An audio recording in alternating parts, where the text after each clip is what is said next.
You're good. Oh. Looks muted. Muted and camera. I can't see his name. Sorry. I got it. No, you didn't. Sorry. Almost. My apologies. And then video. Oh. There's nobody on Zoom. All right. Good afternoon. Welcome to the Thurston County Board of County Commissioners check-in on Monday, April 1st, 2024. It is 2:02 p.m. My name is Ty Mentzer, Chair of the Board. Vice Chair Commissioner Fournier, Commissioner Edwards, Commissioner Klaus are here. Commissioner Mejia to join us shortly. For public virtual attendance, you may follow along on the Thurston County YouTube channel. We're in session until 4:30 if necessary to address some pending decisions, our standing item on external boards and committee reports, and then the commissioner items, and we have a few lined up. The first item is an executive session pursuant to RCW 4231.10.1b to consider selection of a site or the acquisition of real estate by lease or purchase when public knowledge regarding such consideration would cause a likelihood of increased price. Purchase of a building is at issue. 60 minutes. We're still. Oh, no. That sounds like a lot. I'm hoping this does not take 60 minutes. Let's go for 30. Can always extend it, but let's go. We're going to lay this out for 30 minutes with commissioners' action potentially following. It is 2:03. We'll be in executive session until 2:33.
All right, it's 2:34 PM. We're out of executive session for our commissioners check-in for April 1st.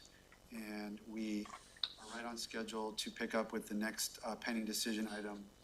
No commissioner action is following from the executive session. The next item is FJC Control Room.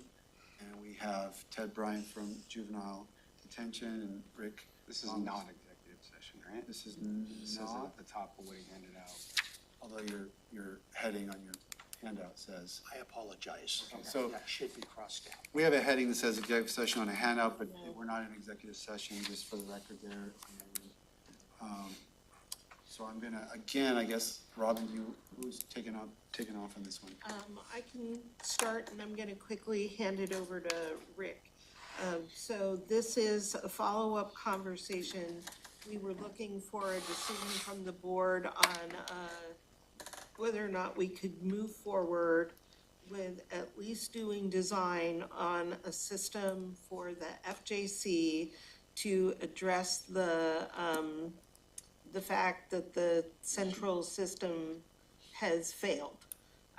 And that is in operation of the doors and whatnot. Intercoms. So, Rick has updated some numbers. What came up last week was the fact that the design cost, was in addition to what we thought would be around $250,000 for a phase one, of the project, but Rick has additional information for you today.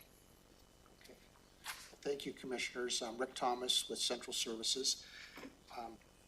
We had a chance to talk to the design engineer who is presently doing the design for the camera improvement project at the correctional facility. This is the same designer that did the design work for us at the family juvenile court about 3 years ago. And we have most of the cameras upgraded in that facility right now. So this individual is very familiar with the system and was able to give us some good detailed information about what to think about. So I want to be able to clarify a couple of things. We, in previous meetings, had indicated that we might have the opportunity of doing some phases in order to be able to do a complete project. As it turns out, the big issue that we have is the actual front-end electronic control system for the entire facility. So when we had initially talked about this being upwards of maybe a $2 to $2.5 million project, that was under the assumption that we would literally have to replace intercoms, door locks, cameras, and the whole scenario. Well, it turns out that we don't have to do that. The actual intercom hardware system, the door locking mechanisms themselves can actually remain as they are. There's no issue with those at all. They still function fine. The cabling and wiring to them, for the most part, can actually remain as well. There's a little additional cabling that will probably have to be done, but it's only a few percentages of the whole overall cost. So that's the good news part of it. The big cost literally has to do with the front-end controller. And what I'm presenting to you today would be a front-end controller that would be the same as what they're putting in the correctional facility to control the cameras. This would give us the ability to have compatible systems between the two. So if we do have maintenance or upgrades to do in the future, those are all in the same timeline. It's the same manufacturer, same programming, same controller, and that sort of thing. So bottom line on this is there really is no way that we can do a phased design. We need to do a design for the entire system because we need to have the complete front-end electronics done on this so that the systems can actually work. The cost, and Ted, you can kind of fill in a little bit from a tour that we took not too long ago, but there's about 20 detainee rooms that would need to have the intercom and the electronic door reactivated. That would have to be done through a process like this. Again, when we were talking that $250,000 proposition before, that would have only given us upwards of maybe 10 or 12. So we wouldn't even have been meeting the minimum requirements in regards to number of doors and rooms. So the total cost for the construction is estimated to be $935,000. The design would be $140,000. The construction administration would be about $50,000, and that would be for the design consultant to go through all the inspections and commissioning of the system, and then about $55,000 for our in-staff project management costs, for a total of about $1.18 million. I know that you had asked what does this look like if we could potentially do it in phases?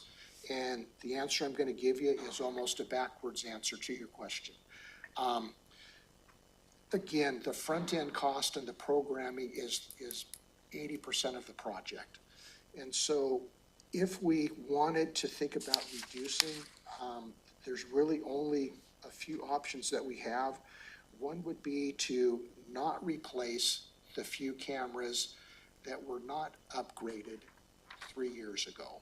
So, and what I understand, Ted, those aren't the most critical cameras that you have there, but it's about $125,000 if we were not to do any upgrades to other cameras. The other dollar reduction would be only about $75,000 reduction, and that would be based upon us only doing the programming for about 20 detention room doors instead of the 80 plus that we have there. How many are there total? There's 80 plus? There's about, 80 rooms. Remember, we only use 40, so the 2 units of 20 beds each. So we're using, operationally, we're using 40 beds. 20 on each Total side. capacity is 80 plus? That's how it was, that's really complicated, Commissioner, because we have really, that would be another conversation because we have, for the most part, taken the other half of that building and used many of the control systems, switches, other things to keep operations to the 40 beds we have. Plus, we've also moved some of our alternative programming down to that half of the building in our garden project and youth development program, so. So the other half of the building is stripped of A lot of wiring things. and things like that is needed to Some run locks, some the windows, system? some switches out of the control room, yes. That would be another look and another conversation. So in this design development, it's not the whole building, even considering the stripped wires and locks? No, it does, they do have some money in there for there to be additional site verification of just the things that Ted's talking about here, so that if things have been moved from one place to the other, we can capture that and make sure that we bring the system back in its totality to what it originally was with the upgraded technology. So the 1.18 million makes this building whole again Yes, it does. and fully capable of housing and using the 80 units. The 80 or 40? This would be for the 80. This would bring everything completely. This would bring it up to, Yes, for 80. yes. And again, it was, the revelation that came to us when we met with the designer, and he really went through this with us, is that most of the hardware that's already out there can be reused. It's not worn out, it's in good shape, but the cost of the controller and the programming is the significant cost. I mean, it literally is 80% of the cost of the project. So there's not a real way to scale that back. So there is no $250,000 option. And scaling back the construction aspect saves a little, but not a lot. We were, when we were discussing this last time, we were also talking about the various other agencies that are interested in contracting with us. And so the conversation came up, well, do we have interest in our own house to serve these other agencies and have contracts that could help us afford these things that we need to do? Or do we have no interest from you and the judiciary and whoever else is involved? And then we should just be talking about getting the 50% back up to snuff and not worry about the whole building if it's being used to store files for the other rooms, you know? Those discussions have not moved forward as far as I know. I haven't got any, there've been just talks about getting together and talking with other counties, but nothing to the table, and the judges have not been involved with any of those conversations, so. How much would it be if you just did 2 of the cell blocks for 40? It's, I mean, the cost savings on that literally is only about $75,000. So to do them all, you're prepared for the future, is that what you're thinking? Yes. How do we have those discussions effectively? From your perspective? From my perspective, Yeah. I've been waiting for an invitation. There's been conversation with other county commissions, but not the Board of Judges or myself. So I'm honestly been in a little limbo waiting for any word on that. We've reached out to Judge Skinder, and I've had many conversations with him and let him know we're trying to set up a meeting with Grace Harbor. So, I mean, conversations have been had and they've been informed of this. So it's shouldn't be new to them because in several of my check-ins, I've even brought this up to Judge Skinder as well as Kirsten and let them know that this is something that, you know, Grace Harbor has reached out to us and there is an interest from them. I didn't mean to say the Board of Judges wasn't aware of those conversations. I'm saying there's been nothing between Grace Harbor Judiciary and Thurston County Judiciary. The Juvenile Court Administrator in Grace Harbor knows nothing about the potential of bed sales to Thurston County. And that was within the last month. I'm not going to leave Grace Harbor conversations to Grace Harbor, but from our point, we've done our due diligence here in Thurston and informed everyone that these conversations are happening. So on this $125,000, so the grammar is a little funky here. So many of the cameras were replaced 3 years ago, so the proposal would be to only replace ones that weren't done 3 years ago. That's correct. So then every camera would be no more than 3 years old, and that would save $125,000. Am I reading that right? That is correct. Yes. And then the next item, programs, intercoms, and door opener for 20 detention rooms. You're saying that you don't need more than 20 detention rooms. Is there a cost to doing that? Is that something that, even though it's, 90% of the cost, but I mean, is that something that's gonna cost us more later or can be done later? Or is it more efficient somehow to do all this, that piece at this time? There are efficiencies to do it all at once, but it's programming that you just simply have to hire that same programmer to come back in and they'll know the system and they'll take the 2 weeks or whatever it is to do the programming. And we haven't had more than 20 people in our jail since when? Since COVID, all through COVID, and even, I think our highest has been, upper teens. But we've gotten close. Yes. I had a question regarding the logistics of if we were to go with those additional beds and work on the full capacity, the 80. I mean, what would the logistics be in terms of the current setup in those additional rooms? Because I did a tour recently as well, and the youth development program seems to be a really good program. And if there's space that's being used for that program, and then we're going to go ahead and upgrade the rooms there to eventually, like we're saying, we're planning for the future. well, what's the future of the youth development program if we take that space up and fix it up so that it can be, you know, used to detain youth? One step at a time. But is that like a step in the right direction, talking about you know, expanding we- the capacity for young people? Everyone's familiar, except new county manager, welcome, with our really large garden and how we use part of the building to stage the garden. We have storage areas and construction areas. We would have to move a lot of materials and do a lot of things different. We do not have a detention school program, so that is part of our youth development program as well. It's a separate classroom. Not really ideal for storage. Storage is a constant issue at FJC. So we'd have to really do some hard looking and problem solving. Robin, do we still do some funding out of the detention sales tax for the jail, the main jail?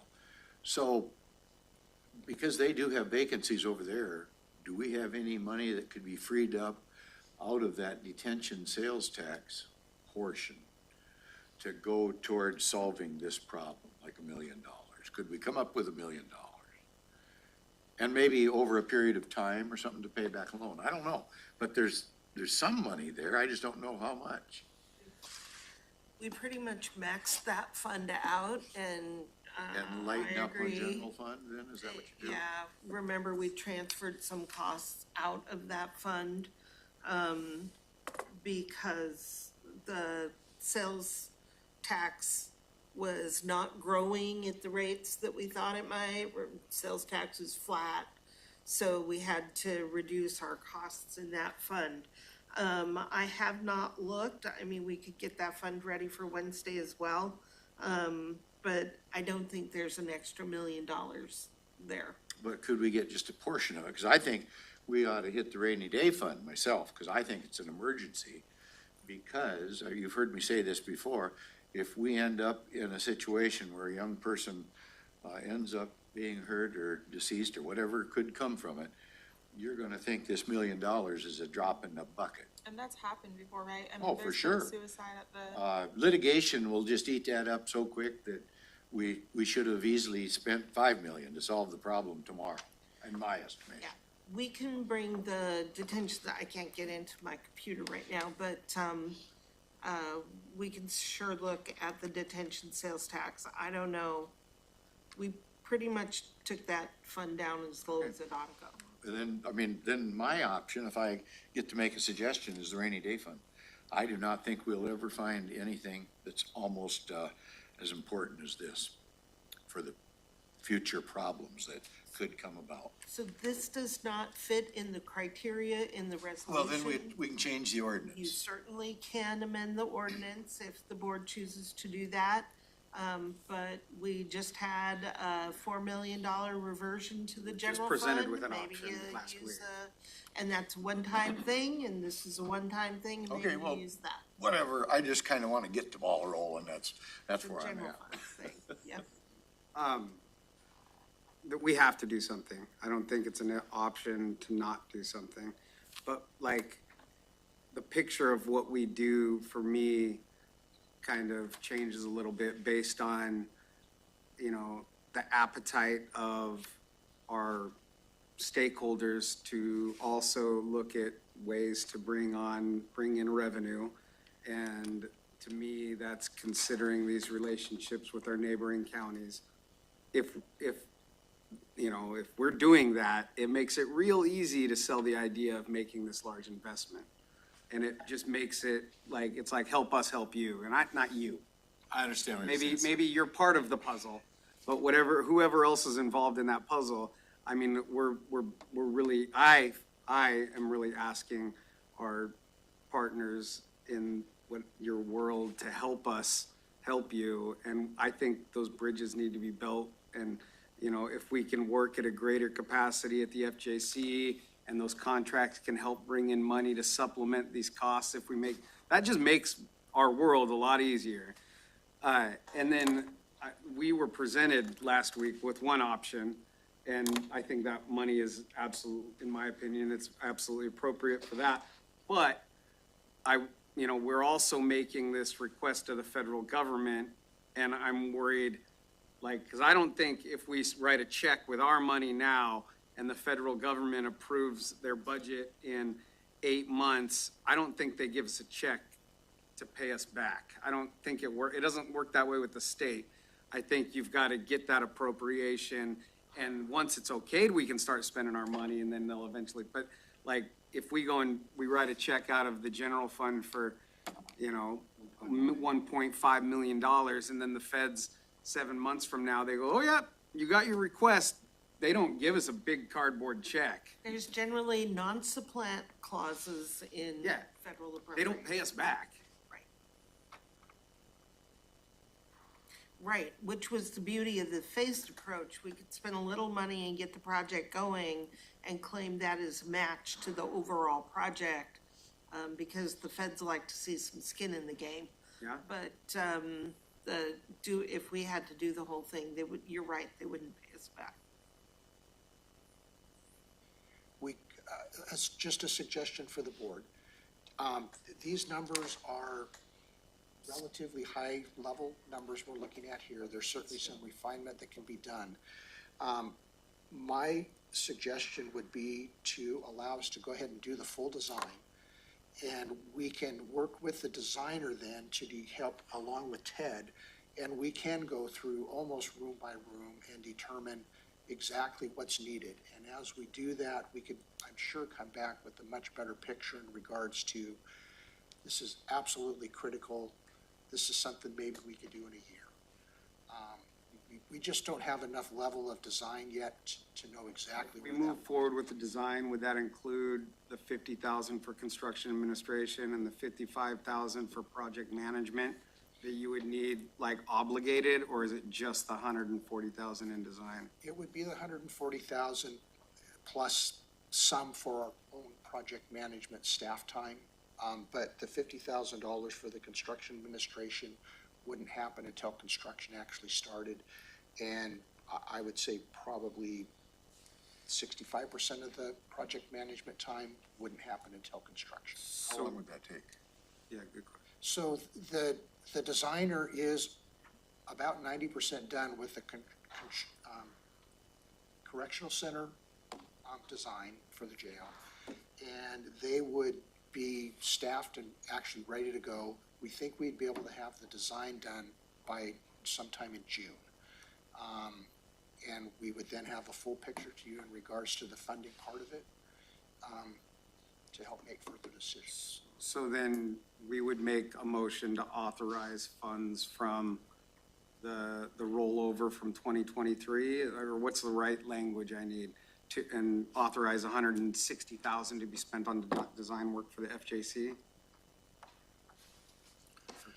What do I say, vacancy So savings? you wouldn't or- touch the budget at this time. You would give direction to Rick to go forward with the contract for the design work. And we would figure out in the budget amendment where we'd pay for that from. And then, but we all know that, based on the conversation we had last week, there's about 4 million in reversions that we would be dabbling in. You may choose to, you as a board could choose to take the money from there. And I don't have any better options in this moment. Yeah. I think whatever we do, we can mitigate our potential liability exposure by doing something. If we don't do anything, if heaven forbid something bad happens, then we're kind of nowhere. I mean, we didn't take any action to correct a situation that we knew about. If we at least start on the process, we're at least kind of cutting back on our exposure some. But I think, I know we can't make a motion here in our executive session, but when we come out, We're not in. Not in executive session. oh, okay, well then, I'm ready for a motion. Well, or do I ask you to place on the upcoming agenda the item, and then we can do it in a meeting to direct staff to move forward on design for the FJC control So system? you've talked about, this the third or fourth conversation about this least. topic. I've got it under pending decision, so we've noticed the public that the board could be making a decision on this topic today. You could make a decision now to direct staff to, or authorize staff to go ahead with the design piece. So I'd like to make a motion to direct staff to move forward with the design piece of the FJC control system. Second? Motion and second, is there discussion? Would this be on an agenda for a regular meeting so that we can inform the public, or is this an appropriate setting? Or would we approve it now and then put it on like tomorrow's agenda or 2 weeks from now? Would you bring forward a contract to, on a AIS? In this case, we wouldn't need to do that because we're using our on-call consultant contract. That doesn't require any further approval from the board because it's been pre-approved in the past. So no, it would not This is the come decision. forward on a Tuesday afternoon. Okay. Commissioner Mejia? I'll be abstaining from this vote. For me, this item has been brought and the board is expected to jump, whenever these requests, not saying that there is not liability issues there. But I just haven't seen that same attitude coming from Family Juvenile Court and Superior Court when it comes to looking for additional funds and other places or trying to be creative. So at this time, I'm just going to be abstaining from this vote. I guess I will point out that the judicial folks are exempt from anything, so just saying, they got a built-in exemption when it comes to whatever they do. We don't. So, I'm sorry, can I just, going back to I think you laid this out, Rick, so maybe I've been asking you to repeat yourself, I apologize, but can you restate your rationale for this particular scope of board action today? Yes. The design only, Yes. can you restate that rationale? Yes. The reason that I am proposing that as our first step is that it will give our design engineer consultant an opportunity to dig into the details of what's required for the design. And my hope would be if there are places that we can phase this particular project, we would be able to work with Ted's group and the designer to determine which are the absolute most critical that need to be done immediately versus those that if we didn't have money available right away, could be planned for something in the near future. Okay, and I thank you, that helps me. And then this line item for 140,000, is that more or less what we're given the go-ahead to right now? That plus maybe $20,000 for our staff time to be able to do the project management. Okay, any other discussion on this motion? I feel like I might abstain from the vote as well because it sounds to me like there are a couple more, I know we've talked about this several times, but there are still a couple more questions floating around that haven't been answered yet, like the detention sales tax piece, which I know we think is probably not an option, but I asked that question last time we talked about it and it doesn't sound like we have an answer. My apologies. That's okay. I know there's a lot going on. But I would still like that answer before I feel comfortable making a vote on this. And I'd just like to point out that I think we can get that information and we should get that information, but to me, that doesn't change this decision point because we have to do the research on the design of this project. And, you know, like Rick said, that's gonna give us more information and maybe there is some more à la carte type options that we can look at. And then it also hopefully will give us some time to, you know, explore these outside revenue sources and that, you know, then when we decide on the other, you know, 1.2 million, what that, you know, that's where the big decision is at, in my mind, and when we make that, how we make that. And when we do, sorry, one more point too, when we do the whatever we're authorizing here, that's gonna come from the general fund. That, I'm suggesting that you don't need to determine the funding source today, because I do need to pull up detention sales tax, I wanna look at the building reserve fund. We don't think there's money there, but we wanna look at it. I wanna see if there are other options for how to fund just design. There's not $1 million sitting there, but we'll look and see if there's options on how to pay for That can be this. determined later. I'm sorry, what? That can be determined later. Yes, absolutely, in the budget process. I'm pretty confident about detention sales tax because I sat through the process of walking expenses out of it. Right. To try to keep it like healthy, so. Right. Unless sales tax revenue has spiked, and we just saw it hasn't. And we know. We know it it's- hasn't because we've had an update on that as well, so I guarantee there's not gonna be money there, but whatever, that's beside the point. Well, the last cash balance report from the 21st of March just showed just a little bit over 880,000 in the detention sales. Yeah, tax but line. that's not what we've obligated. Those Correct. cash balance reports are not No, that's. not doesn't paint the anything whole to go picture. on. Okay, is there any other discussion on the motion? Okay, motion restated is to direct staff to proceed with design, and there's some project management cost to try to, drill down on the true phasing options and what the more specific design elements of this project will look like. With funding source, specific funding source to be determined at a later point, but might come from the general fund. All in favor, any other discussion? All in favor of that motion, say aye. Aye. Aye. Opposed? Abstention? Aye. 2. So we have a motion carries 3-0 to two abstentions. Got the ball rolling anyway. Thanks, Ed. Thank you, sir. Thank you, all of you. Well, there'll be more discussions on other issues, so. They're gonna get in there and there's just like a fuse that needs to be changed, and that's Wait it. a minute. I can hope, I can hope.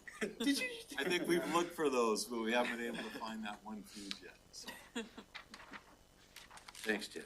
thank you. All right. That takes us to reports on external boards and commissions. And we might have some, we might not. Does anyone like to give any external committee reports? I guess I've got two. I mentioned one this morning and Robin gave me some information on that on Wednesday, so I don't know, Wednesdays are still kind of a bugaboo for me, trying to make my committee assignments and our, commission items and updates and such. So I don't have a good answer. I just wonder if others, my seatmates are facing that on Wednesday. Maybe it's, and I'm not whining, not complaining, I'll balance it, I'll make it work. But if others of you have the same problem, then maybe we could talk about it. But otherwise, that's it for me.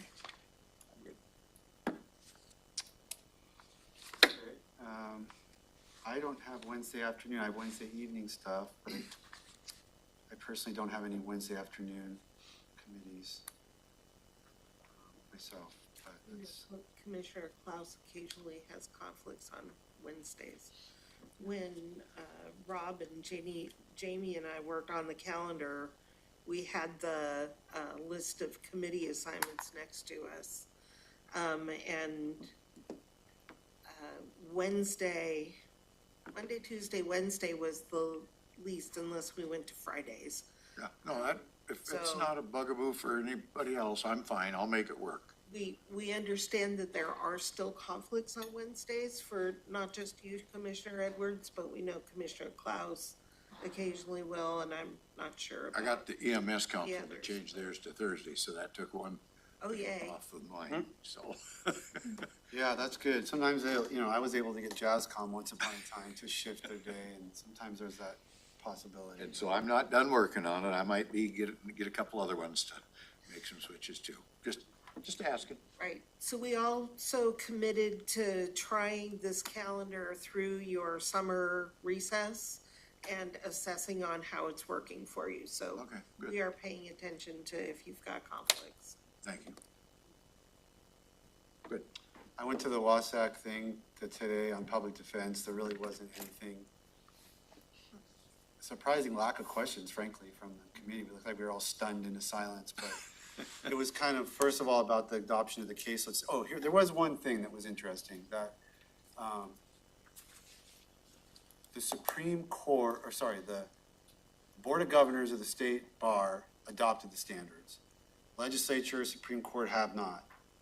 But some local jurisdictions have a local ordinance that says that they're gonna comply with Washington State Bar Association standards. So Eric was like, check your contracts, check if you have a local resolution, county code, just to see, because for some few jurisdictions, this might be in effect right now, even without Supreme Court adopting them as court rules, because you've got a provision tied to the WSBA standards. So we do need to check our county code for that, because I know that standards are in county code. Yeah, I remember I was a contractor and I had to sign an affidavit that I was in compliance with that. But, so was something to be aware of.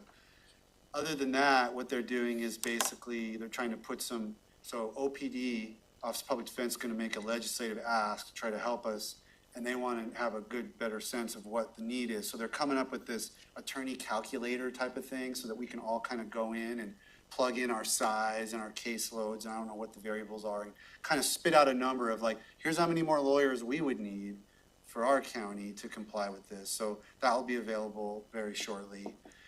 So they're compiling data to try to help us with this. And then on the second piece of it was the lawsuit getting bounced, our lawsuit, WASAC lawsuit. And I didn't quite really follow, because when I was on the board of directors, our lawyers they weren't even that concerned about the standing issue, but it got bounced on a standing issue where we're not in the zone of interest. Counties that have to pay for this are not in the zone of interest, according to Judge Zip from Thurston County. And so we were, without going to the merits of the issue, she was basically like, you need a class action lawsuit from the defendants to bring this, not county governments that are only affected by their having to pay. So that was really weird, because there's this Davidson case that we were kind of relying on that seemed to go say something different, but we didn't get into the legal weeds today, so I really couldn't tell you exactly how the judge got to where that. In fact, her written opinion hasn't even come out. I tried listening, and I had no idea It what they gets were really talking about. technical, yeah. It's legal stuff when I it was like, gets to the WASAC, standing click. issue. So anyway, those two are the updates from the, Any appeal talk about appealing the ruling? Hasn't been decided yet. yeah, there's talk, I would say, yeah. I guess on that same note, I attended the Board of Directors meeting last week, so probably that's why there weren't many They questions. said it was the same presentation you Yeah, guys got. so I was hoping for something different, but, it wasn't. So I'm guessing that's why there weren't many questions today, is because, it's kind of second time around. There are a lot of concerns from several counties about this and the impact, and several counties talked about that. So I guess another big thing is that an interim has been chosen. It is Derek Young, and he's a former Pierce County Council member. And so he will be the interim, I believe, until the next legislative session ends, is what was decided. So he will be starting off pretty early. He's going to be attending the conference next week for county administrators, and he'll be starting, I believe, in May or mid-April. I do not remember the exact start date. So just so that at least there's some more pass with Eric Johnson before he retires. I attended the right-of-way meeting, and those have kind of officially been taken over by our staff. Big props to Keely. She did a great job in handling that meeting last week and getting information from all of our different partners and updates. I attended the Regional Housing Council for a little bit, but then I had to attend the WASAC Board of Directors. Pack Mountain, nothing really to report there. Everything is going smoothly. We did receive an update, which I know Robin is following up on them on the agricultural program. Then this afternoon, I attended the WASAC Public Defense. What I was working on, Thursday and Friday was submitting the grant for the jail systems, and it was a heavy lift. And big props to all of our staff who do that on a routine basis, because submitting that was a big lift. And found out this morning that they extended the deadline till Wednesday. So that was a knife to the heart, but 3 free days. Yeah, but now now you we got, got three now you free got time. days, yeah. And we did submit a request for $5 million, both for our actual correction system and that jail program, as well as the juvenile system. So had a lot of conversations with congressional staff on Friday as I was submitting the grant, seeing different wording that would help our proposal get to that next level. And so I did get a lot of help from a lot of congressional staff, and making sure that what we were submitting was very strong. So that is all for me. So just to add on to that, that item was submitted for funding. 2 election security items were submitted, and a request for funding for the fairgrounds went in. So those were our 4 priority items that went to Congresswoman Strickland's office. What were so for us, it's FJC case, so FJC Court Administration System Enhancements is, came up with and then for the fairgrounds, I'm trying to remember what Josh named his. TC Saves. TC Saves, yeah. So, TC saves. so if anyone reaches out, just be sure and kind of keep those on your mind as you're talking to, saves. yeah. I can tell you what it stands for, but Did Derek he got timed out up at Pierce County? Yeah. didn't he didn't. Term limit. Just so the board knows that our local county code does adopt the Washington State Bar Association standards. So does that mean we need to hurry up and change the code or get some money? I move. So we should definitely take a look at that. Well, because- we need to look at the code anyway, because it does actually specify the caseload limits in there. I think there's a clause in there that says as long as it doesn't go more than 5% or something like that, more.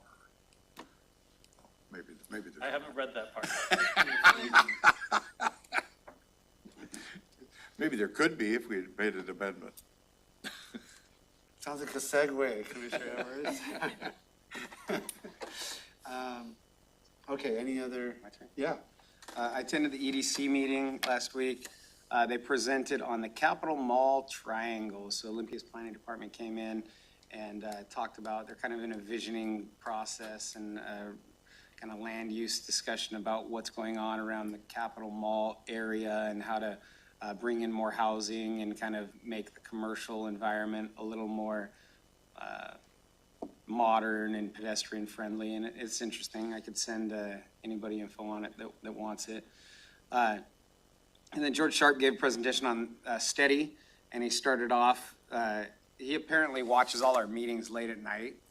And I don't know, I get text messages from him at like 1 a.m. where he's like, ha ha, that was funny, Wayne. Yeah. If I say something, yeah. And, or, yeah, and so he's watching them late at night when he can't sleep, and he enjoys them. But he started off his Steady presentation, he had like a clip from one of our meetings where Chairman Menser made the comment that Steady is quickly becoming the most important meeting to be at in the entire county. And Ty went on to say why, and he said that he was like riding high on that comment for several days after he saw it at midnight. He couldn't sleep. So the importance of the Steady meetings were driven home to the EDC board, and I recommend you come to those. I'm being asked to drag our new county manager to one of those, and we'll get to that. Then the Lacey Makerspace gave a presentation, and then we went into a ribbon cutting on the Lacey Makerspace for their new expansion, which is pretty cool. They've got a lot more room there, so if you haven't seen it recently, I suggest you go take a tour. The next day, on Matt's behest, went and judged a speaking competition for the regional FFA groups, and it was really interesting, and the FFA students are pretty top-notch. Like, they were so squared away. They were coming in, and I was judging them on their recitation of the FFA Creed. And there was a really interesting quote that, Days through better ways. yeah. Part of their creed, they talk about creating better days through promoting better ways. And I just thought that was really cool. There was a whole bunch of other stuff that I learned from the kids, but that was the one that really stuck with me. The risk pool meeting was on Friday, and I tried not to sleep through it. Attended, I'm just being perfectly honest, it's hard. It's hard for me to understand what they're talking about. And then Tenino Park and the Park Foundation and the Angela Bowen Foundation, and I, representing the county, met at the Tenino City Hall, and there was a signing for the Bowen Foundation transferring money to the Park Foundation, in which the Park Foundation will purchase 66 acres at about $400,000 that was gifted from the Bowen Conservancy. And they're purchasing, working with the Park Foundation, they secured that almost $500,000 to buy an additional 66 acres of forest land that's being incorporated into their park, and that was a big win. It's really cool. And so there'll be mountain bike trails right off of our trailhead on the bike trail. Go ahead. Are they interested in purchasing that TNR piece on Summit Lake or Catfish Beach? You know, the park is now part of our friend group, so that would be a conversation that you could start with them, but I can't speak for them. And then attended the 50 years of the Bolt Decision Symposium at the State Museum. I was invited by the Nisqually Tribal Chairman, and so I attended with him and got to meet the Bolt family and hear from people that were part of the fish wars back in the 60s. And there was one really neat older gal, she's 85 now, and she was up on a panel in a wheelchair, and she was talking about, and I Googled her when I looked her name up. She was like a legit revolutionary native, like friends with Leonard Peltier, and she was talking about, they had alluded to this time when she lit a bridge on fire, so the state patrol couldn't get down to their camps, and I asked her about that, and she started the story off talking about how her and her colleagues were down at their fish camp with 6 Uzis, waiting for the state patrol to come and beat the tar out of them, because they would go down at night and beat them, kill them. Fish and Wildlife would go down and beat them, and there were people going missing, and Billy Frank had been arrested something like 60 times, and just things heated up, and she ended up burning a bridge down, but like now 50 years forward, Willie, you know, Billy Frank's son, was the day before giving a presentation to 700 people from Department of Fish and Wildlife. So the state went from, in 50 years, went from taking nightsticks to them to now they're learning from, you know, members of the Nisqually tribe about how to be better stewards of the land. And it was pretty cool to participate in. And so there was that. And then I just want to say that I'm getting requests to bring our new county manager to things and places. And I'm not going to say, hey, how do I get things on your calendar? I just want to let you know that people are like, we want to meet Leonard. So how we navigate that is going to be a thing. And that's all I got. You know, just to follow up on Wayne's, I would recommend anybody that got any questions about tribal interactions to read a book called The Tragedy of Leschi. It's a good book. It'll give you some sense of how all this developed. Oh, yeah. Commissioner Hughes. I think Josh is looking at our meeting because he just texted me, saves the shelter and vaccination emergency site at Everplex. And I forgot that it's TCF. Oh. Thurston County Fairgrounds saves. Oh, I see. Oh, before I forget, just for the grant application, I do really want to thank Rick Thomas and Richard King for all of their help. They were getting information to me. I was sending them messages for cost breakdowns like at 3:45, and they were just zipping it over to me, and they were such an immense help. So just want to give them a shout out. Commissioner Klaus? are you- Yeah, so I also attended the Regional Housing Council meeting with Commissioner Mejia, and we did elect Councilmember Althauser from Tumwater as the chair, like we expected to. I am retaining my seat as the vice chair, and we also had a Built for Zero presentation from Caven Hill, which was really cool. It was really informative. Were you there for that, Commissioner Mejia, or did you have to leave? I was there for half of it. Okay. No, I got, I think, through 2/3 of it before I Oh, had okay. to step out. So it Okay. was really good. Yeah, it was really good, and I commend Caven for all of their hard work on that. But for those who don't know, Built for Zero is an initiative that essentially we're trying to achieve functional zero. So as people are coming into homelessness, people are exiting at the same rate so that it's never increasing. And that's a hard goal to achieve and measure, especially with the point in time count being our main tool to measure that. And we know that the point in time count is inaccurate, and typically the numbers are much lower than the reality.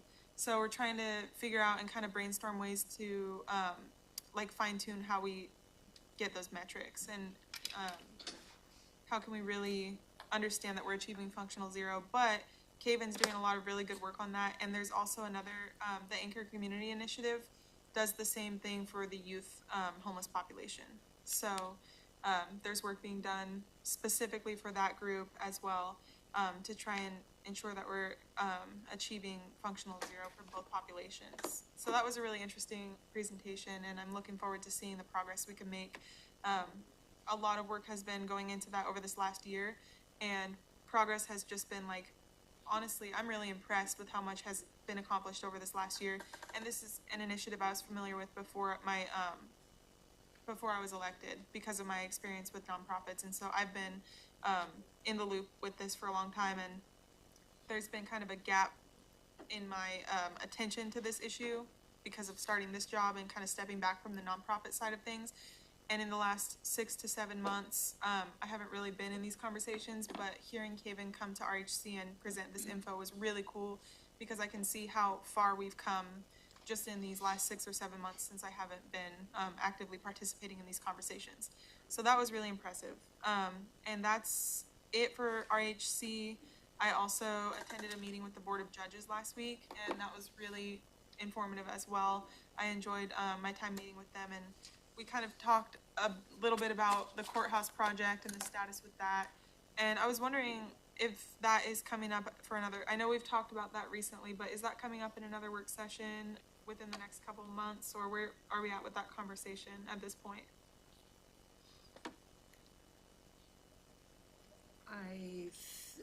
The next couple of months feels like a long time, and certainly something will come up by then, but I don't know how soon. The staff are available at any time, though the board would like an update. They have set up just recently monthly communication to the stakeholders that I'll make sure goes to the Board of County Commissioners as well. Okay. On project status. So Awesome. You will be seeing monthly reports on where we're at. Okay, that would be great. That's good to know. And I also asked Tracy if they could pull any info that we have, so I can kind of start reviewing it in my own time in advance of whatever meetings come forward. Yep. Rick should be providing you with additional information, and if you'd like to sit down with them, we'll make sure to set up a time. Okay, that would be great, actually. I'm really interested in that, and when we talked about it last time, it seemed like an overwhelming amount of information, and also just an overwhelming project in general. So any info I can get in advance would be great, so I can kind of start to digest it before we sit down as a group. Great. And that's all I have. When you meet with Board of Judges, how many people were there? I think it was 11, So like all the judges? and Ted was there as well. Interesting. It's Okay. kind of funny when hello, judges. Yeah, it was really a cool meeting. Yeah. I mean, public safety is kind of my favorite thing that we get to work on as commissioners. So talking about that with so many people in one room was definitely interesting, and I look forward to meeting with them again at some point soon, hopefully. And I also invited them to utilize any open line of communication. I mean, I would love to stay in touch with them and kind of keep myself aware of what's going on with them and the challenges they're facing, so. All right, well, I don't really have much to report. My big meeting last week was Salmon Recovery Council, which takes all Thursday, but there really wasn't much there that I think as a board concern. We went through legislation, where we've been, where we're going, federal and state, all the different programs that we monitor, and working on an addendum to the Salmon Recovery Plan, breakout groups and all sorts of things like that. So that went on, and that was a pretty normal Salmon Recovery Council meeting. So let's go on to Commissioner items. And the first one up is City of Olympia Rental Housing Code Amendment Letter. Commissioner, go ahead.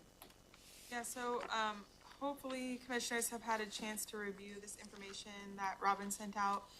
It includes an email from Krista from City of Olympia, who is the housing program specialist, as well as a draft letter that I've come up with, and the rental housing code redline version of what we're talking about.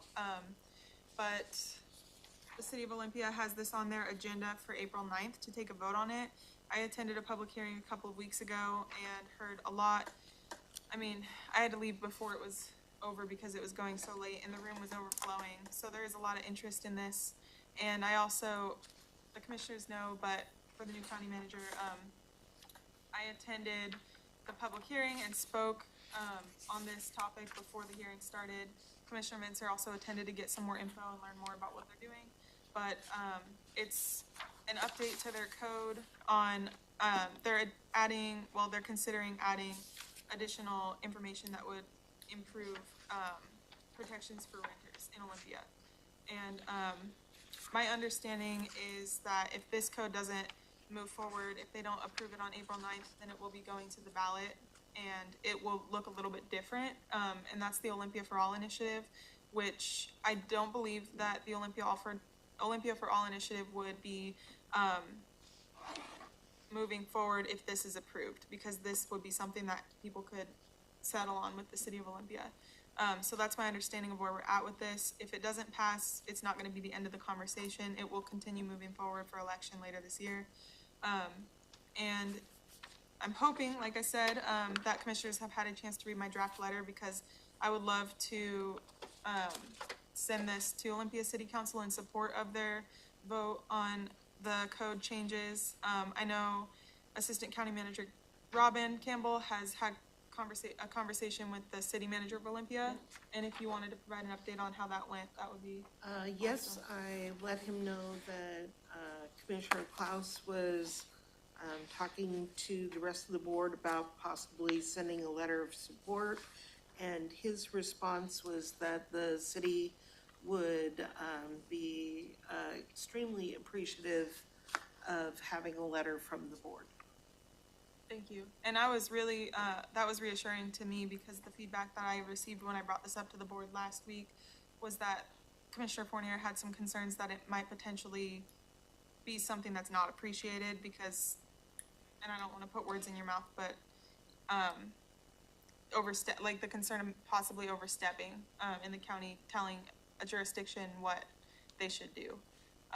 But it sounds like, based on the feedback Robin got, that's not the case, and they would be really appreciative of a letter.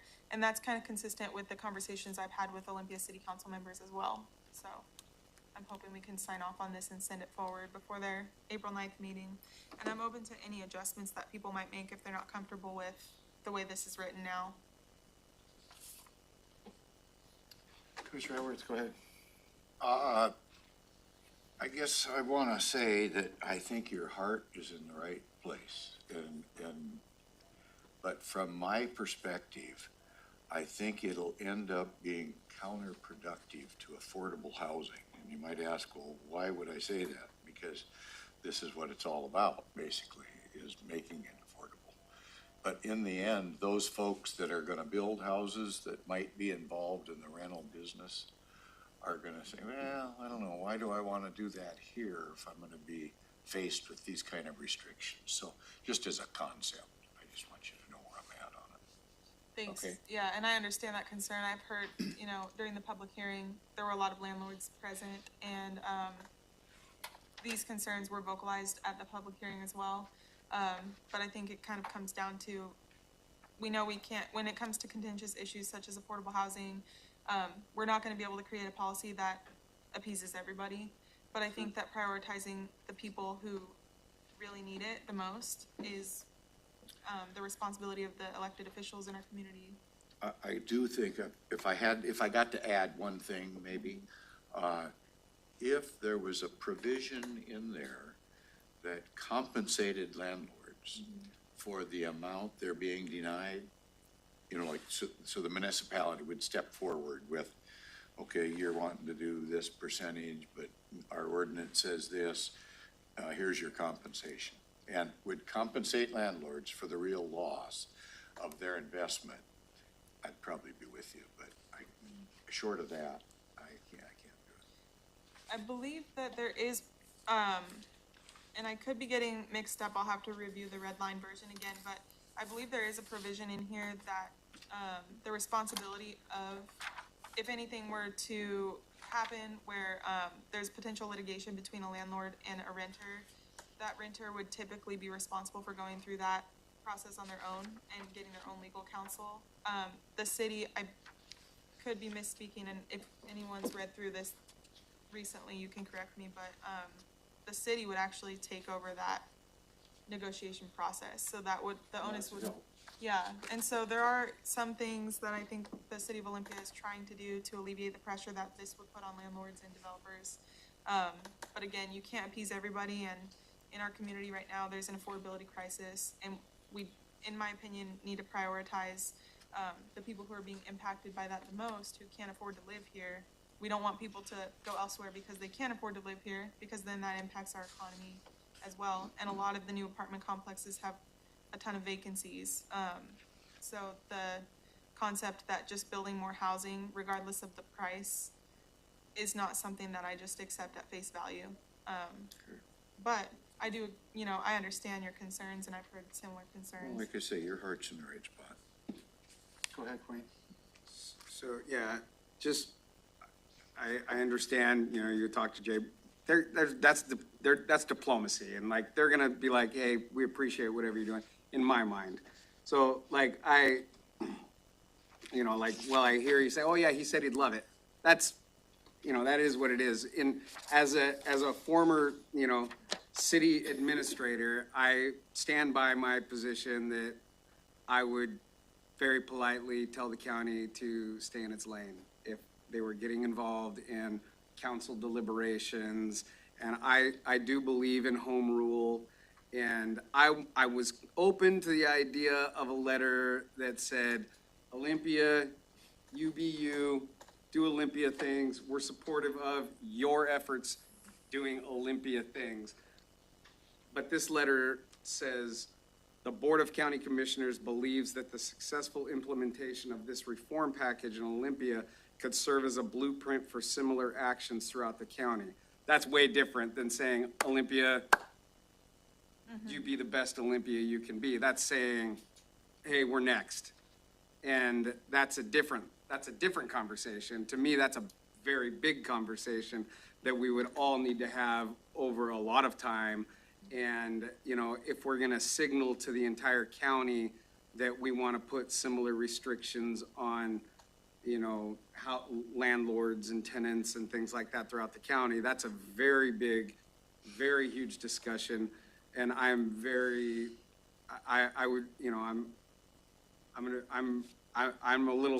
I'm not comfortable putting that out there. That we're 100% behind you, the whole county commission wants to jump on board and make this our next thing. And it never once did this come up in our 57 goals, never once did this come up on the docket, never once did this, so that statement's bold and to me, maybe premature and outside of the context of a letter supporting Olympia's actions, which I'm not sure that I'm on board with that either. Just simply from the position of, you know, we stay on our side of the fence and you stay on your side of the fence and we'll work together, but, you know, like contentious city issues, you know, it would be like if Commissioner Edwards came in and had a letter that said, yeah, we want Olympia to continue using tear gas on, you know, protests, you know, and it said Board of County Commissioner, you know, like, Not that mean. you know, like, we slow down, guy, you know, like, we just, Well, I think that's. you know what I'm saying? I think that example is drastically different from what we're talking about here. You think This is that, there's actually- other people that might not. Well, it literally fundamentally is different because this is going to be talked about on April 9th. And that tear gas conversation is not happening right now. So, I appreciate the example. Yeah. Would you be comfortable with the letter if this part was taken out? I feel that I'm fairly confident Olympia's gonna pass this thing But on this would April 9th. be like Regardless really, of us sending a letter telling them they're doing a good job or telling them that it's a horrible idea. They're doing a great job with their constituents and they're gonna pass it regardless of us taking a policy, position. That's my yeah. thought. Well, I appreciate your feedback, and also I think that showing a unified front is really valuable. Showing that we stand with Olympia in that decision as a county is extremely valuable, and that is consistent with the feedback that Robin received from Jay Burney, and it's also consistent with the feedback I received from council members that I've spoken with in Olympia. So, I do hear you when you have your, when I hear your reluctance towards something like this, especially when you have the lived experience of being a city official yourself. So I think that, is really important to acknowledge that you're not just talking, you're not just pulling something out of thin air. You have experience, and I acknowledge and appreciate that. But this is a different jurisdiction, and it sounds like they are really open and would genuinely appreciate, I don't think it's just a diplomacy matter. I think that they genuinely would appreciate a letter from the county based off of everything I've heard. And it's not only from the council, but it's also staff in Olympia who've been working on this issue. And then the other point you made was regarding, it would be different if the letter was aimed at complimenting or supporting the work that they've already done, which is why it leads with, please consider this a formal letter from the Board of County Commissioners for the excellent work your Land Use and Environment Committee has done in, so on and so on. So that's how it starts. That's how I opened up the letter, was hey, we appreciate the work you've done, because Olympia has put a ton of work into this. And I think that it's important for us to acknowledge that if we were to send a letter. But I am open to changing the letter if folks are more comfortable with that. But my goal in this was to do exactly what you're saying you would feel more comfortable with, which is to acknowledge the work they've put into it and support them and stand in solidarity with what Olympia has already done. So, I guess my whole thinking process, right, as I read this, I was following it over the weekend, is that this is actually one of the priorities that the Regional Housing Council chose, to discuss as a regional entity. And so for me, doing a letter, right, does that tie us up into a commitment with something where we haven't really even had a full, deep discussion about? And is it committing it just to us doing it Olympia's way, or is there gonna be more discussion as a regional entity, a body of, is there preferences that, either Lacey or Tumwater or the South counties have? And so that for me is are we committing or tying ourselves to something before even having a full discussion of how this would affect the county as well, right? And I think the city of Olympia this has been a very heavy lift for them. But with us, with this letter, I'm just thinking ahead, are we tying ourselves to a specific policy? Because we're saying yes, great job. And so that's kind of where my thought process is of like, what are we committing ourselves to in the future by doing this specifically? Because this is something that the Regional Housing Council has decided it is a top policy priority that they want to actually tackle this year. So that's kind of where my thought process is. I think from is the concern, as I'm hearing, an expectation that the county would do something similarly?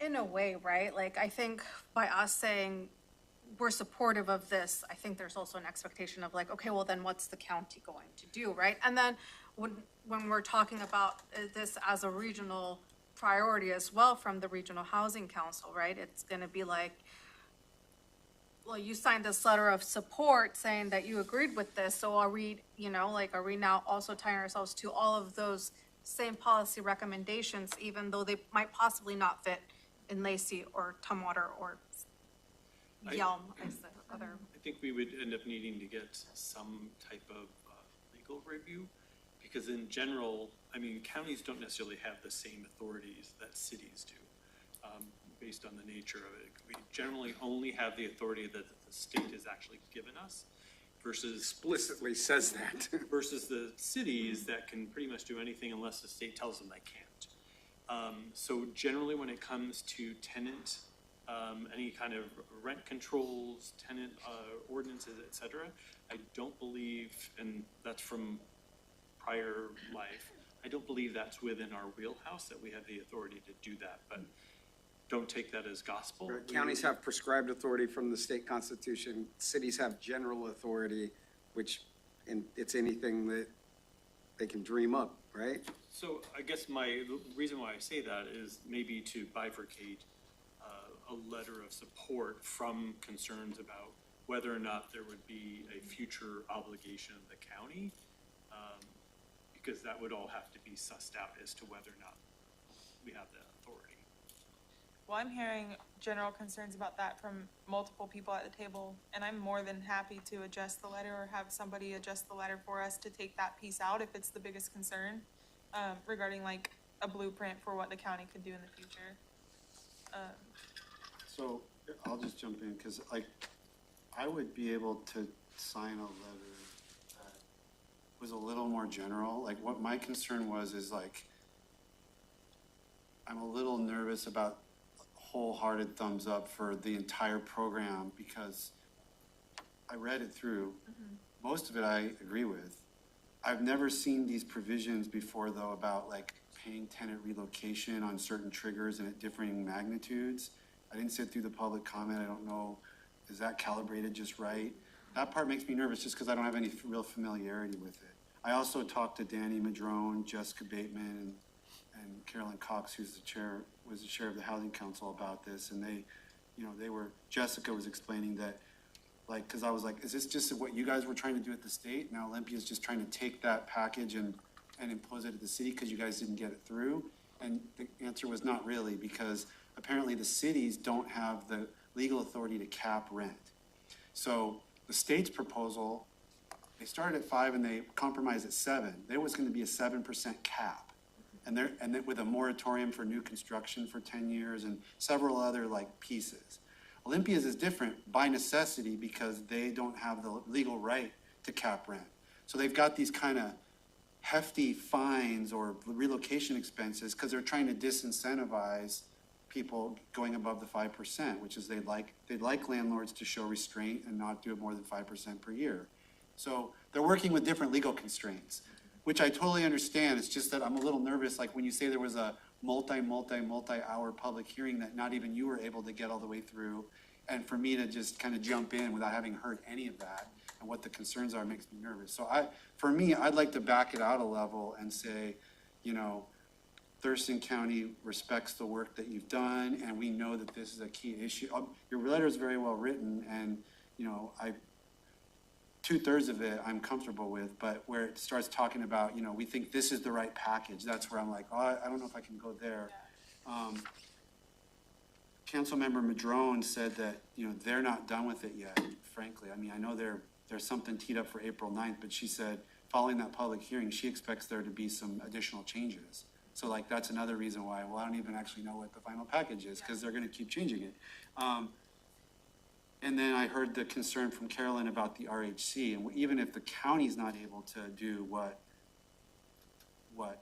Olympia is doing, Lacey and Tumwater could do, and they, you know, what they're able to coordinate amongst themselves when Olympia's out ahead was kind of a concern of some of cities, but, so anyway, I guess where I'm at, and if there's not three of us that want to sign any letter, then we can just let it go, but I would be willing to work with you on a slightly more generalized letter. Okay. And I made some revisions in that direction, but I wasn't gonna go too far until I saw whether the board was interested, so I guess that's kind of where I'm at. Thank you, and I agree with that. That information that Councilmember Madrone shared with you is new to me, so that does change how I feel about the letter as well, because I don't think that the package is perfect. And if there are changes being made, I'd be interested to know what direction they might be moving in, because there are concerns that I've heard on both sides that I think are really valid, even, you know, the landlord concerns too, because we have a lot of small landlords who are trying to do the right thing in Yeah, our it's like community. 80-20 is what I heard, it's kind of like 20% of the landlord units are smaller. Yeah, And 80% are the yeah, corporate organized, that, you know, this probably is good policy, but there is a mix.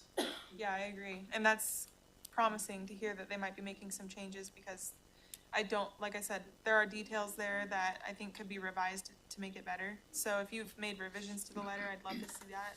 But of course, I want to know more about what our seatmates think, because it sounds like there's different opinions. I guess the question is, does anyone want to, is there a third vote for working further on a more general letter, or is there not, and we can move on? Commissioner Edwards? Not for me, Your hand, yeah. there's not. I thought I saw your hand. Well, yes, but. Go ahead. I mean, I have some concerns, but I don't think, you know, from my perspective, like, inflation isn't even taken into consideration here, and it's not the landlord's fault that from, in a 2-year period, the real inflation went up 18%, something like that. And how can they pass that off if they're restricted as what they can do to 5%? Rents went up 40%. Pardon? According to the data that Emily has, rents went up Yeah, 40%. I mean, So but- no, we but I passed mean, on that and All the more. way, I'm just talking about from an ordinance moving forward to so much a year. I just think the market has to handle it, because inflation is real, and that's just one more. And if they'd pay that landlord back for the cost of that plumber or whatever it took, you know, I don't know, to have sheetrock replaced or whatever it might be. It's not easy being a landlord. I do know that. I hear from them all of the time. And again, I'll go back, your heart's in the right spot. I just don't think financially it's there yet, for me. So. I guess my next question, right, if there's going to be changes on April 9th, and I wasn't at the public hearing, so I don't know what the public hearing, what the comments were, so if we send this letter, even if it's a general letter, I mean, what is the intent and purpose if there's going to be more changes done to it? Or do we wait until those changes are put through and at least we can all revise them and have more conversation about it? That's a good question. I think that there's a lot of value in sending a letter before April 9th to show that the county is paying attention and we support the work that's going into it. But that's a valid point as far as the change. I mean, what would we do if there were changes made? Would we send another letter saying we support these changes? Like, I don't know, it could be. Then we're dictating policy Right, to the well, city of Olympia, which think- exactly explains my point. I don't think dictating is the right word. I think a letter, I mean, we're not trying to come down with a hammer and say, you have to do this. But it's implied sometimes. When Do you you say, think we that- support this policy, we don't like the way you've tweaked it, then the next week, we want to weigh in on what you've done again.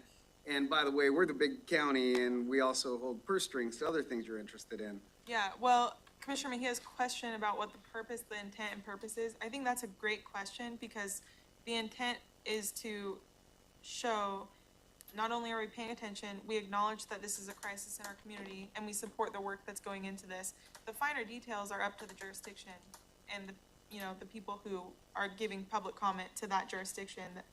That's up to them. And that's different than saying, hey, we declared an emergency on housing and we support creative, ideas and creative solutions. You do a good job being you. Would you That's support a letter like that? No, I'm still not gonna, like home rule, like they do whatever they want. I have to stick to that. But that's different than saying, we'd like this to serve as the blueprint for similar actions throughout the county.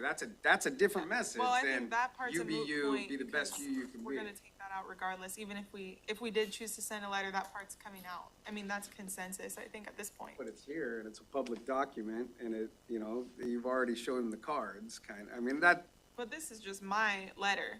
I mean, it sounds like there have been revisions made by Commissioner Mensah, and I know. we're open to other revisions that commissioners might have. So this is not like the end-all be-all. This is just my first draft. As a poker game, just don't show your cards as early next time and you can sneak in there. Okay, so executive session next time, is that what you're No, suggesting? no. Maybe piggyback on what Commissioner Mejia was talking about, that this is a priority in the Regional Housing Council. Is there an opportunity to maybe reframe the letter that as a member of the Regional Housing Council, and then go in and offer some level of support in that regard? This is a priority for the region.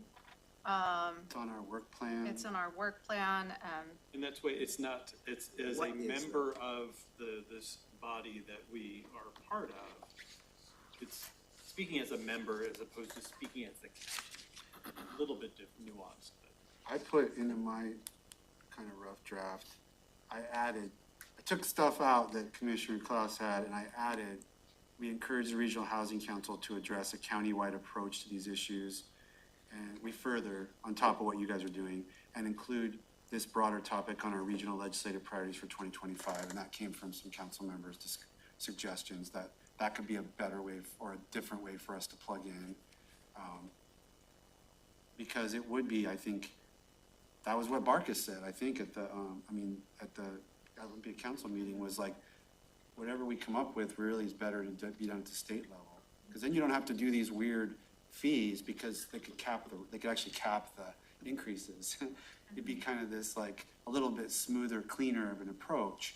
But, so, I don't know, I was just thinking that's an extra thing we could throw in there, that we'd like to see that as well. Is the RHC, do they have an official opinion on this? Because if we're quoting them and we're saying we're part of the RHC, we It's can't on there. speak to them either. According to It's on Danny, our work plan. they've got 3 key issues to look at this year, and they've identified that as one.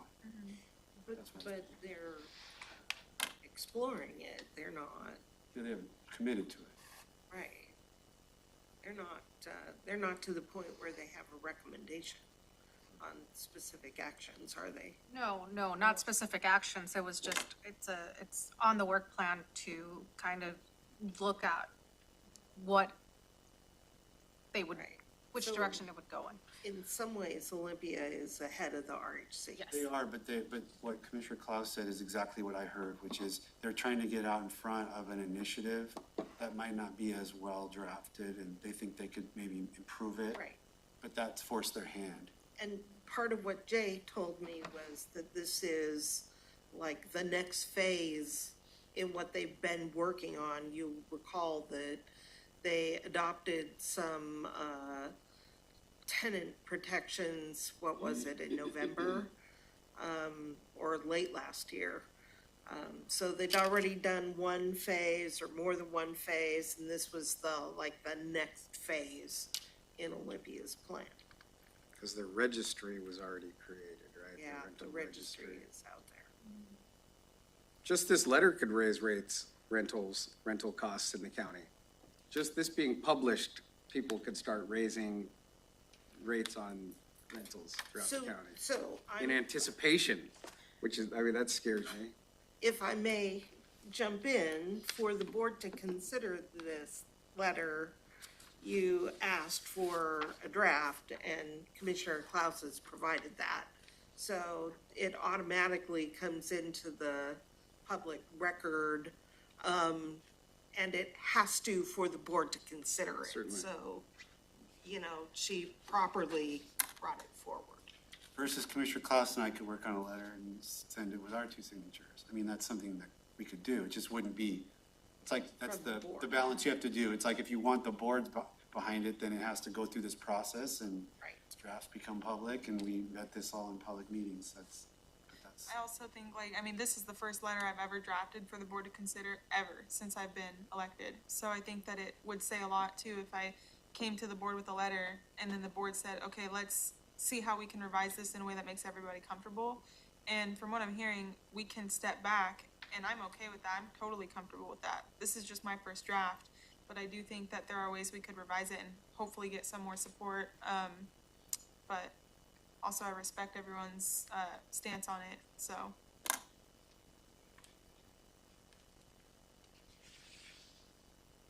Keep up the good work. Did you go to the gym? I've been working out, I'm gonna beat you. Hey, he wants another rematch. 6 months. So if she beats you in the rematch, you'll sign the letter? I guess it's getting there, maybe we're getting there, huh? Arm wrestle. Yeah, They did last meeting. It was Yeah. pretty Yeah. yeah. Just for fun, but I was joking that it was to settle an issue, but it really wasn't, but still funny. All right, so I'm just gonna frame this issue. Commissioner Mejia? you Oh, want- this issue right here? Well, yeah, I think Oh, I'm not, there's 2 votes to I- reframe a draft letter, and I think 2 votes against doing that, and that makes Commissioner Mejia deciding whether we no, I. go further or Oh, not. Sorry to Can put we you on the have more spot. argument? I thought Yeah. we were done with it. Can we have it? Okay, this scares the heck out of me, and Wayne hit the topic. I wasn't gonna say anything, but talking about this stuff can drive rent. Just talking about government intervening and doing something like this can drive rent, not only countywide, but everywhere. When it gets out, it's just the normal course of things, the way the government talks about something, here it comes, and then you got people that depend on their revenue coming in, and they're gonna say, well, hey, we better bump this up, let's bump this up, I bump think this up. if inflation was 18% and rents went up 40%, the public needs to hear us talking about it. Because I- somebody's not I don't know. really, rents already have gone up. I A know, lot. but I just, So anyway, something is you haywire. will see a pushback And similar to what Wayne said, I'm this is the afraid. kind of conversation that has to be had, so. I'm not there. I'll just put it that Understood, way. I wasn't suggesting you Okay. were.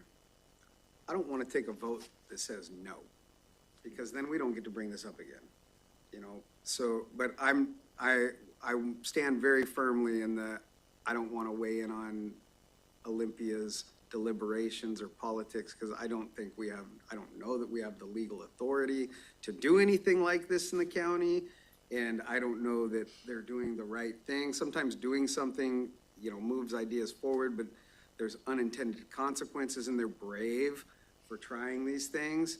And I'm, proud of the region that we live in, because we're very creative and we'll try things that nobody's ever tried before. And I look forward to watching this happen, and I'll be really curious to see if Tumwater and Lacey like the results and we're in a great place to watch this firsthand and help try to solve problems, but I think they're gonna pass this anyways, and I don't know that this, sure, citizens of Olympia go, yay, the county likes us, but then the other, 250,000 residents that live here are like, oh, now you're gonna start weighing in on what we're doing over here in Yelm, and I don't know that nets us what we need with a really strong statement like this that we could avoid. So you've got 2 commissioners here that say they're not gonna sign a letter. Yep. What we've done in the past is those commissioners who would like to sign on to a letter could do so, but it would not be from the board. Right, And that's what it sounds like that's where you're at. We've also had county managers sign a letter if there wasn't consensus amongst the, Yes, but it had to be at Direction least direction from the board with a majority vote behind it, so. We could also take no action. This could remain on an agenda and give more opportunity for deliberations and talk over time if you, Ninth is coming up fast. yeah. Well, It's I'm not just worried point. about that date.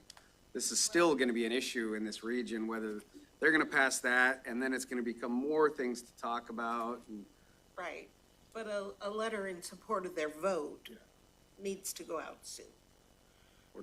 And it could be only from 2 or 3 commissioners and not have signatures from 2 commissioners. If it goes out We from have- 3, we then have it's a had- board as a whole is voted. No, it wouldn't, no, we've structured them in the past where those who did not want to sign on to a letter didn't have to. You know, I just think it's a bigger issue than what Olympia's trying to do. It's a regional issue, I guess, because it's more than just Olympia. It's the county. It's housing in general, it's affordable housing, and there are so many parcels that fit into that topic. And I know, like Commissioner Menzer, you and I oftentimes differ about the ADU ability and stuff like that, and where they should be. But I don't think it's a foregone conclusion that either one of us are right. I know the legislature is talking about how can they address this and make it work so grandma can live on the home place and the kids can work from the house, and it doesn't always have to be in the areas, in the urban development areas. So I think there's so many other issues that could fit. So it's a broader perspective, and like Commissioner Fournier said, that we're in a situation where we certainly could have unintended consequences that move forward. So I'm just gonna say I'm not there yet. So that's kind of, I'll let it go at that. well, could we keep this conversation open for Commissioner Menzer and I to work on a revised letter and bring it back later this week? Sure, See I'd if we like, could get maybe a third person. I would actually like to have other things included in there, like ADUs in rural America. We can do ADUs in rural America right now, but it has to be the mother-in-law or the grandma. And then if it's not the mother-in-law or the grandma, gotta move it, take it down. Well, I think that's a big mistake for affordable housing if we're really gonna be serious about creating real affordable housing, so. I'll give you, I think that's a great suggestion. I'll give Commissioner Klaus my revisions. She can do with them whatever she wants and maybe bring one more draft to the board, and we'll have to vote one way or the other, so. Or not, if there's no motion, whatever, it just, it hangs fire for a while. Sure, if there's not a motion in a second to adopt the letter, then that's dies. So we can put it on Wednesday. Yeah. All right. Okay, we've got 23 minutes, and we've got animal services, which doesn't feel like a 23-minute topic, but. Well, just very quickly, the board asked that I chat with the mayors, not the mayors, but the city managers about how are the citations going and how is animal services going in the cities. So Rick Walk and Jay Burney were both at the city and county manager meeting last week. Lisa Parks was absent, but both Rick and Jay say that things are going wonderful, that they receive no complaints, that animal services oversteps their bounds. And Jay actually said, you know how many calls he gets about animal services? Zero. He gets none. There is the occasional call about livestock.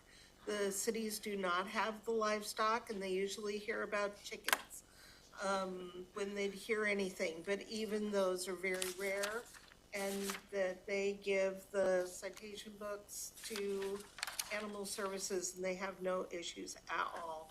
And Rick said the same for Lacey. Okay, so So that's that was my update. what we needed to know. That's good. And so, How does the sheriff feel about that? Maybe the sheriff needs to come to one of our briefings on animal control and see if he's got any new feelings on that possibility. I'm just asking, because he had some ideas about doing animal control at one point in time. I don't know if are those ideas still alive? I don't even know. Did it depend on where they moved to? as far as I know, they were still alive. Are they? Okay. So the next update is in June, I wanna say. Amy's not behind me. And we will make sure that the sheriff, knows when the update is. And so what is the downside of letting them, I mean, I know Wayne, you were kind of against it. I remember your objections, but what is if we went ahead and authorized it, what are we getting out of that? They go out and deal with, So it would reduce the calls to the sheriff. Because right now, in any situation where there would be a citation or anything, they have to call a sheriff deputy. Because they have, no one issued them the citation books, and they didn't think they were authorized. But again, the attorneys have said that it's in current county code, it's certainly in state law, that animal services is authorized to issue citations.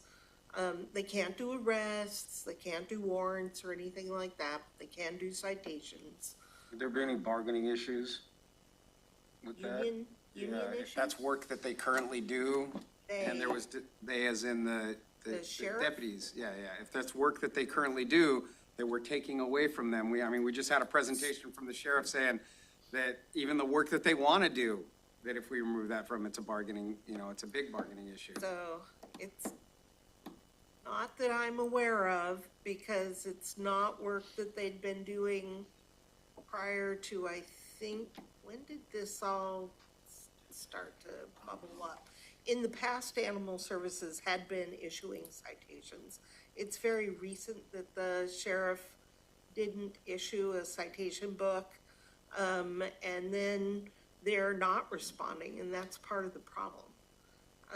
The sheriff is not going out on these calls.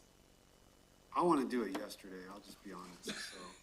Whatever, I don't know, whenever I can get 2 more votes for giving the animal people their citations, I'm there, I'm ready to make the motion, because I want to reduce their burden, I want to reduce the calls to the sheriff and the stuff that he's got to deal with, and let them be as productive for us as they're able to be for what we're paying for, Did we actually get a briefing from our legal staff about, is there any exposure to us, the county, or whatever? Did we get anything like that? I just don't. On these citations? Yeah, is there, Yes, we did Travis. get one? Travis came and talked to us about this. Thought maybe it went away, so I must have erased it out of my memory bank. But I just don't recall it now. Travis has recommended that the board do an MOU with animal services specifically about citations, but he said it's already in law and code, and that it's Well- perfectly acceptable. I want something to get fixed myself, Chair, so I don't know if I'm there yet. I'd like to hear from the sheriff, I guess, a little bit about it, because I've never talked to him, I don't think about it, other than if he's mentioned it here, so. Sheriff asked for animal control deputies, you will recall. Yeah, I remember something about that, but Yes. now that this initiative, the 2/10 passed, did that change that? Or was that No, contending on if it passed, or, No, that was, I'm not up, somehow it's not there.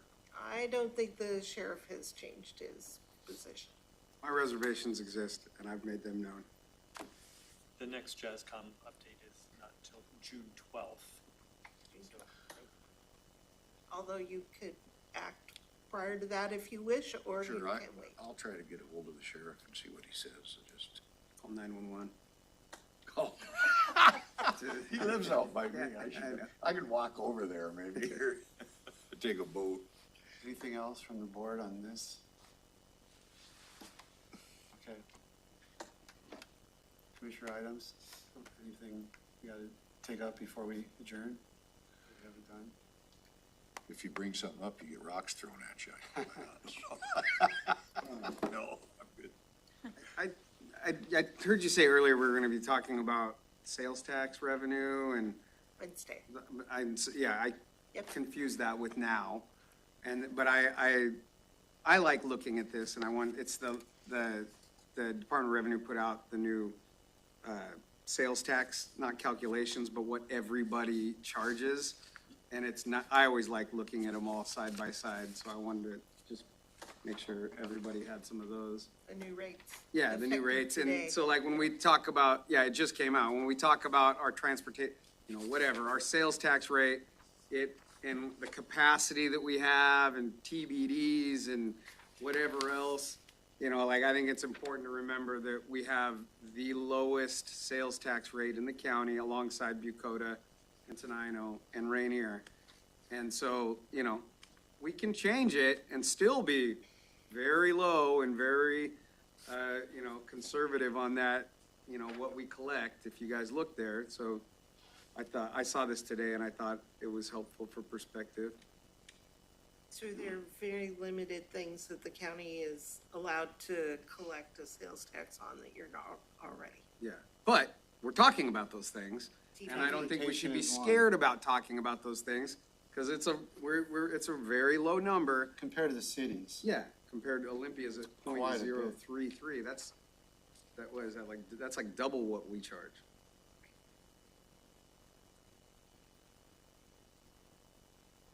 Right. 1.18 versus 0.33.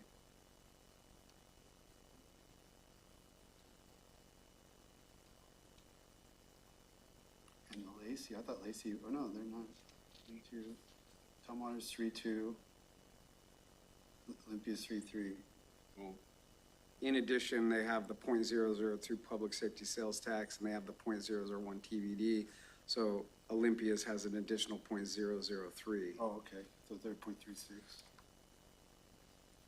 So it's 32 to 36 versus our 18.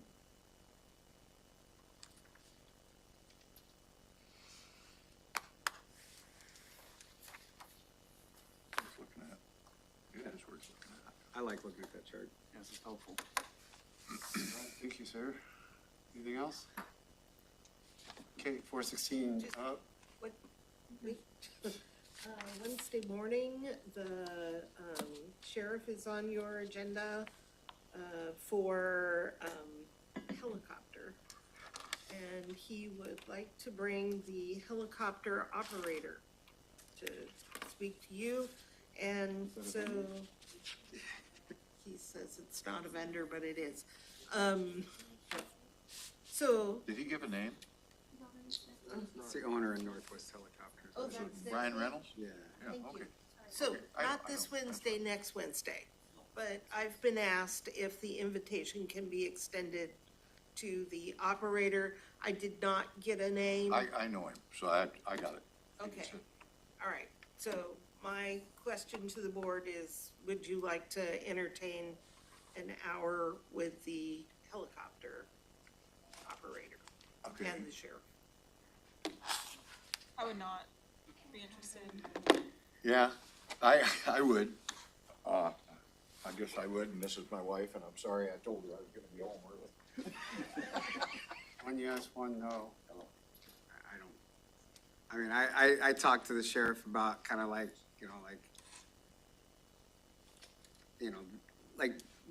the requests, and like how we're having a hard time trying to look at things globally, and like, I think from his perspective, the pursuit thing, right? He's got a problem. That problem exists whether we have money or not. And so from his perspective, he's looking for solutions to problems he's facing. And it's while he's asking for things, it's mostly from an informative place. There's also okay, hey, the pursuit thing's gonna change, and I'm trying to be progressive, and here's some technologies that I think would be helpful in the face of this changing landscape. There's an element of that, and I'm all for that.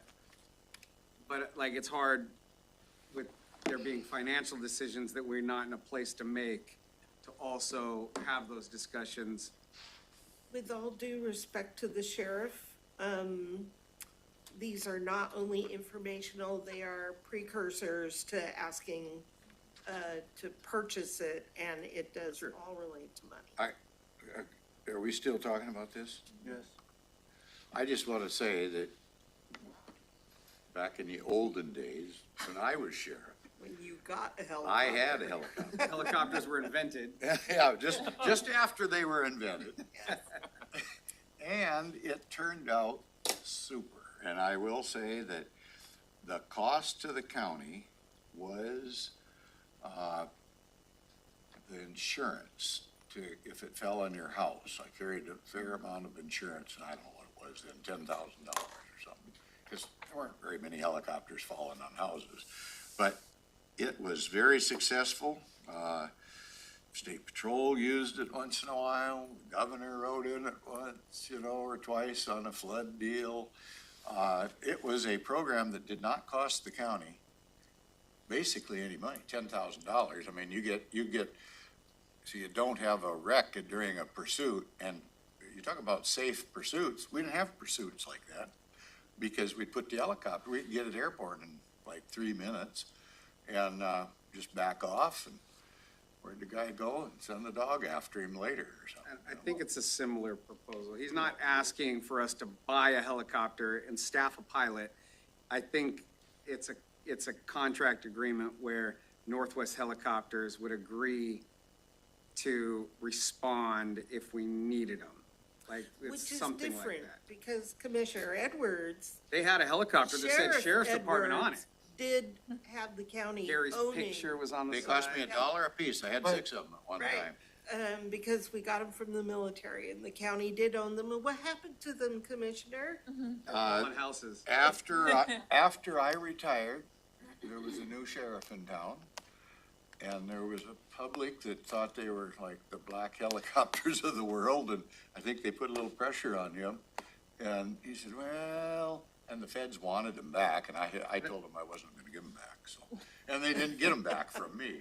There are blacked out helicopters around here, because I I've know, had but they friends weren't that fly them at but they JBLM, weren't and they sheriff's tell me office. Did 'em, that they yeah. turn the lights off and they go and they hover over think, people's I houses, and think they there was mess with something people. there, They maybe. rescinded the.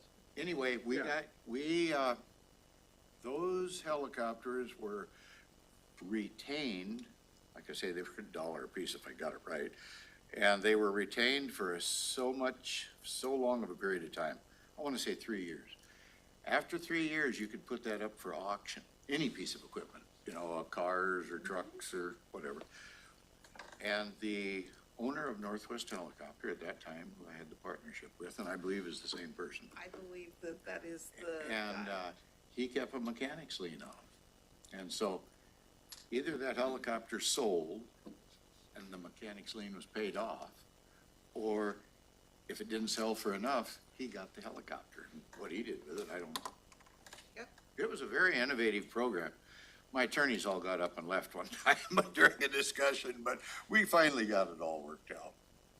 And no accidents, and safety, boy, public safety was, we could search the whole Nisqually drainage of the portion in Thurston County. We could do that in an hour, and it'd take our rescue folks 5 or 6 days. That was an argument that Derek made as well, was Yeah. that if somebody is missing, like on a bank, on the river, or in the sound, that they can go out with FLIR cameras and locate them instantly, Yeah. or they can use a boat, and it will take hours to recover a dead body.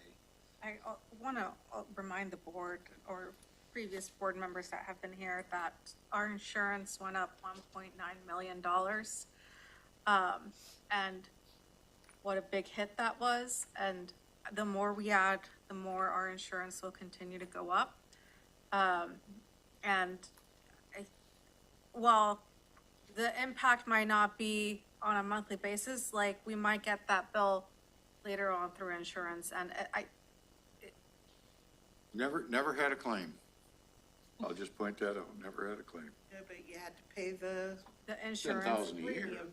Well, sure. Well, it'd be more I had a today. separate policy. I had a separate policy. Insurance is nuts today. How much is a helicopter rider on that policy? I don't know. Yeah. you know. But it was That's cheap. what it would be now, like back in the If you day. think of a car wreck, caused by a public official and the damages that go out, I mean, it's crazy. I mean, the biggest lawsuit we ever lost was 16 million, and that came right out of this commission office, right here. Oh, Land use. there. Yeah, I think it's the pursuits is what the argument is, but. Yeah, But if there's, It's a but safer but pursuit. from what the sheriff says, there's like pursuits going on like every day. Like that helicopter is gonna be constantly over doing, I mean. good. I isn't guess that what he says, initially, that pursuits are out of control right now, and, We don't know Maybe. that So, I unless mean- we ask him. But he And said what- that what he's- would be the use? I mean, I don't think it's gonna be just like, I mean, if it was to like, if there was just like, the only time you needed it was on like, the person's drowning in the Nisqually River, so we'd need it like once a year, and to have a contract where that could come out and like, that would sound like a pretty smart thing to have. But if we're gonna start using it for every eluding case and police pursuit, those are happening frequently. well, it didn't happen when I was sheriff, because I had a different policy. So I just mean the safety aspect might be greater, but the cost and insurance and usage, the realistic usage might be pretty substantial too. It's just something to factor in to the calculus. But you're asking us a question, which is, do My we wanna have this question meeting? is simply, shall we invite the helicopter operator in? Or would you rather not listen to the vendor? For me, I already just shared my feelings about bringing vendors in. I think it's opening the door up to, I don't know that I ever got approval from the county commissioners. I'm gonna say that out loud. We just did her. You know, I would not be surprised if that is what happened. I mean, Mr. the Edwards, same thing happened We- with sex offender notification programs. we may The have, attorneys all got up and left, and I just did it. yep. The county may have different policies now about equipment and purchasing. And now every NATO country They all in the have world Gary's name has on the that bottom, same sex right? offender notification program.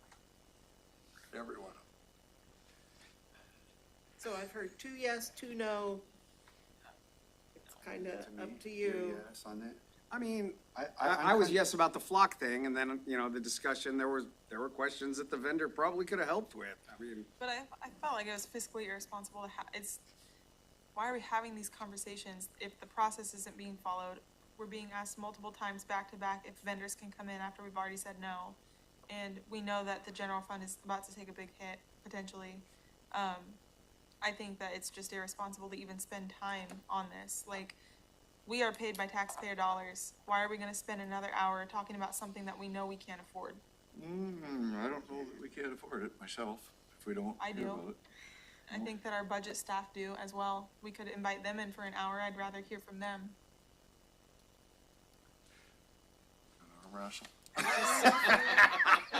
No. I think the duel is a better option at this point. he's done a couple in his lifetime, I wouldn't challenge him.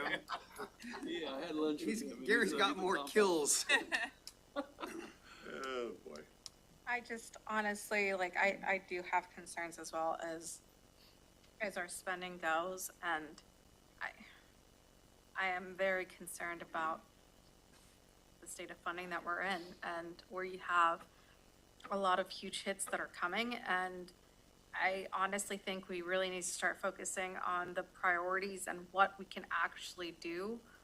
And we can't do much, and we have to be realistic about it. Like, we can't do much. Does it, new flashy? Yeah, but we just, It's a We're- it's a life-saving tool, I guess that's the best way I could sell it. So Quite a life-saving tool, so that's where I'm at.